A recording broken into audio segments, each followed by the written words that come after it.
الحمد لله وكفى وسلام على عباده الذين اصطفى. أما بعد، فأعوذ بالله من الشيطان الرجيم. بسم الله الرحمن الرحيم. وقال الله تعالى عز وجل في القرآن المجيد والفرقان الحميد: إن الصلاة تنهى عن الفحشاء والمنكر. صدق الله العظيم. رئيس وأساتذة الكرام وطلباء العظام، السلام عليكم ورحمة الله وبركاته. إني أريد اليوم أن أنهي أمامكم مشاعري وأحاسيسي حول الصلاة وأهميتها، فألتمس منكم أن تستمعوا بغاية من الشوق والمشاعر. أيها الإخوان، إن الصلاة لها أهمية كبيرة في دين الإسلام. إنها ربط وثيق بين الخالق والمخلوق. إنها أساس متين للدين الحنيف المبين. إنها حد فاصل بين الكفر والإسلام. إنها ملجأ الخاشعين ومأوى القانتين الساجدين. إنها تزيل الخبث وتنفي الفواحش. إنها وسيلة لنزول الخيرات وذريعة للبركات.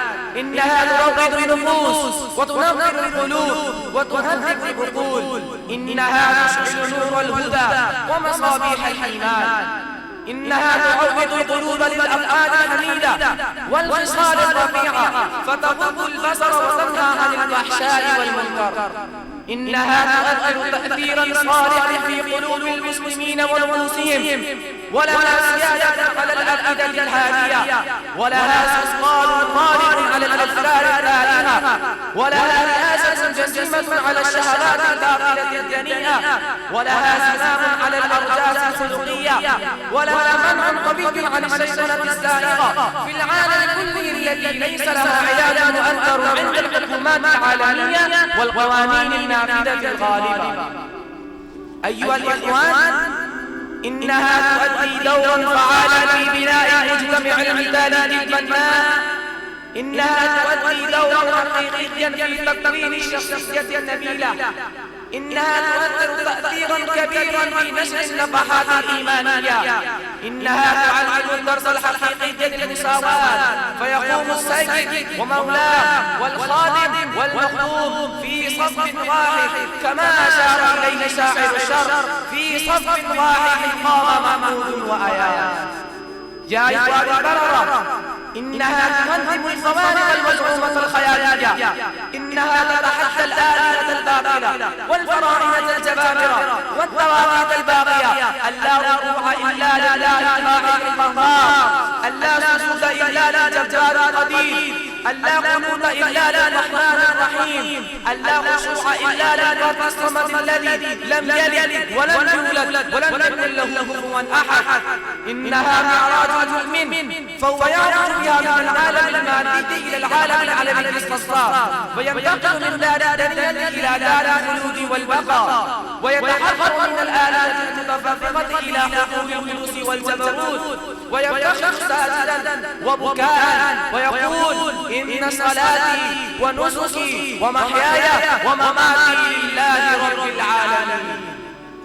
يا أيها البررة، بهذه الأهمية وبهذه الفضائل الغزيرة أكدت الشريعية الإسلامية القضاء على الصلاة، وأوضحت أهميتها بأساليب متنوعة وطرائق متعددة، فقالت: إن الصلاة كانت على المؤمنين كتابا موقوتا، وأقيموا الصلاة ولا تكونوا من المشركين، وأقم الصلاة طرفي النهار وزلفا من الليل، وسبحوه بكرة وأصيلا.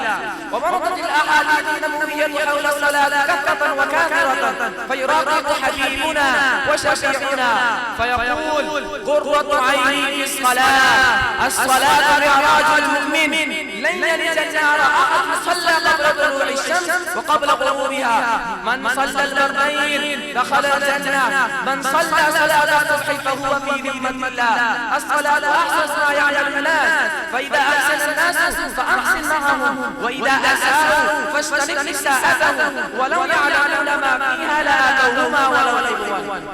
أيها الإخوان، إن هذه الفضائل التي النبوية وهذه البشارات الإلهية وهذه الترغيبات القرآنية لا تكون إلا لفلاحنا ونجاحنا وأن نحزها عن النار وندخل الجنة. ففي الأخير ندعو الله تبارك وتعالى أن يوفقنا لهذه الفريضة الإسلامية الأكيدة إلى الأنفاس ويجعلنا في زمرة المتقين العابدين السادين الصالحين في اليوم الذي يحشر فيه الأولون والآخرون. وآخر دعوانا أن الحمد لله رب العالمين.